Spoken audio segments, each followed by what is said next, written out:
At first, I was totally against it because I thought what most people thought. I'm not gonna be a stripper.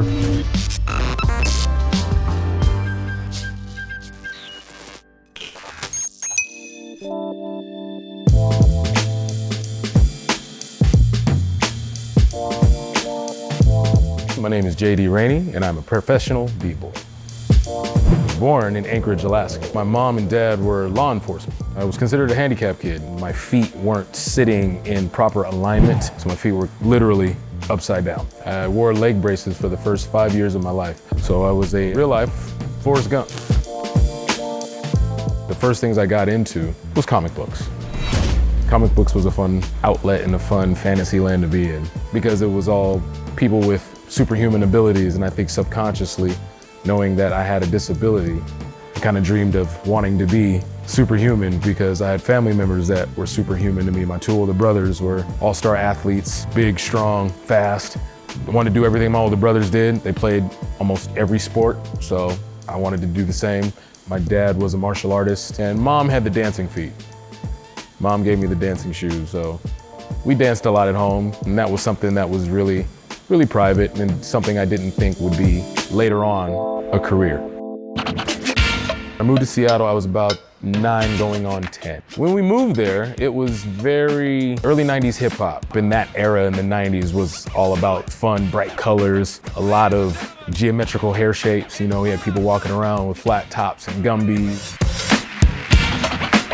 Paul Percumpra, he ended up becoming my best friend junior high school. Walked into the corridor to go to class and he was practicing, he was dancing, he was breaking. And he was doing a footwork shuffle, and then I seen him spin on his head. And then he stood up, grabbed his bag, and went into class. And he didn't know I could see him, and was mind blown. A light bulb clicked and just knew there was something about what he was doing that I wanted to do. I walked into English class and I tapped him on the shoulder, like, yo, whoa, what did you just do in the hallway? He said, oh, I was breaking. I said, can you teach me that? After that, we became friends. He invites me over to his house and we start practicing.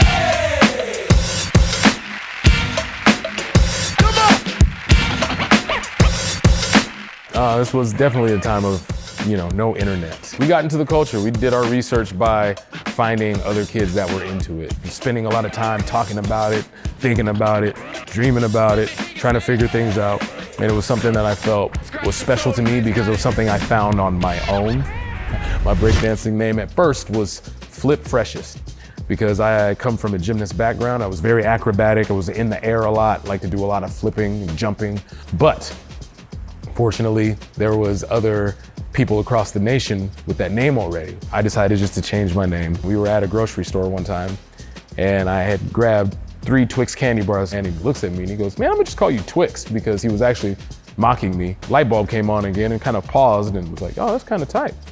And then I thought to myself, I'll spell it with 2 X's because there's 2 candy bars in the pack. So my b-boy name is B-Boy Twix.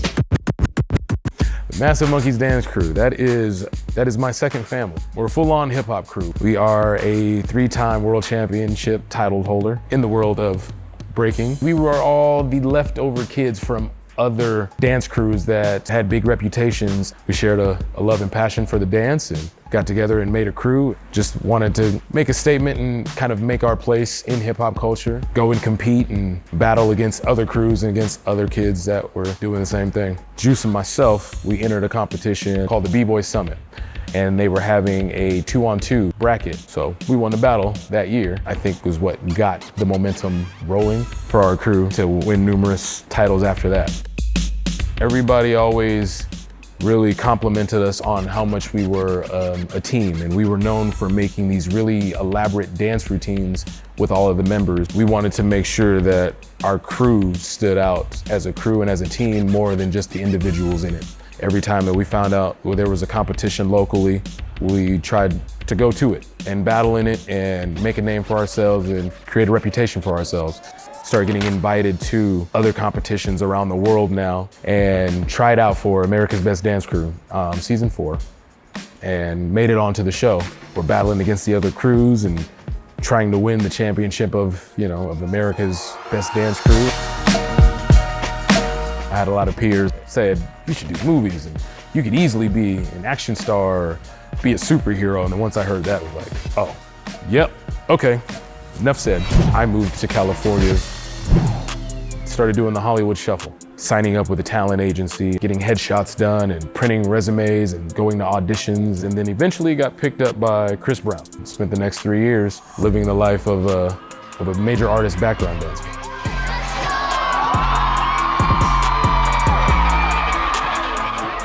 Allison Folk, who is also a dear friend and a crewmate, asked me if I was still interested in dancing or if I was done dancing as a career because she knew I was transitioning and moving into stunts. I was still taking dance jobs. She said, I think I might have a job for you. Do Magic Mike Live. And at first, I was totally against it because I thought what most people thought. I'm not gonna be a stripper.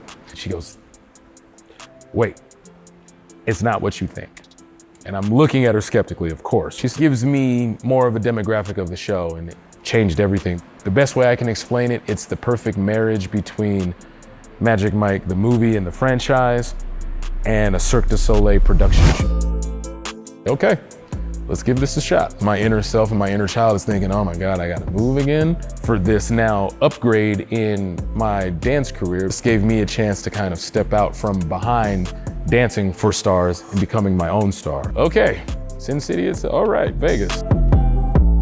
That first year was a whirlwind of craziness. Took off like a rocket. We're the first show of its kind. We saw our faces on billboards, commercials, and all the buzz, and lives changed. The director, Steven Soderbergh, came and seen the live show after hearing about it and insisted to Chan that a third movie needs to be made. The concept of that was the third movie about making the live show. And they wanted to take the people that were actually in the live show and put them in the movie. So never thought I would be in a Magic Mike movie. Very surprising thing to happen, and I'm grateful for it. People come and see the show, they leave with a whole different perception of what the show is versus what they thought it was. Puts a smile on my face knowing that it was a part of the original creation. It has an empowering message for women, for them to feel seen in a way that they're not normally seen in the outside world. The essence of their sexuality without feeling judged, without feeling shamed, or any like the negatives that are in the exterior world. It really is an uplifting show when you think about it. Like there's no other male review like Magic Mike Live. And 7 years later, still here.